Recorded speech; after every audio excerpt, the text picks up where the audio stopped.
Hello everyone, welcome back to this channel. In this video, I will show you the easy and clear steps on how to use light mode on the Etsy application. So how to use light mode on the Etsy application? Make sure you keep watching this video until the end. Let's get started right away. Firstly, open the Etsy Store app on your Android device. This is the initial screen of the Etsy Store app.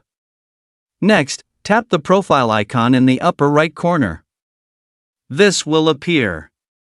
Next, tap the Settings menu. Now, you're in the Settings menu. Next, tap the Dark Mode menu. This will appear. Next, tap Off. This will switch to Light Mode. So that's it, this tutorial on how to use light mode on the Etsy application. Thank you for watching. I hope this video was helpful. See you in the next video.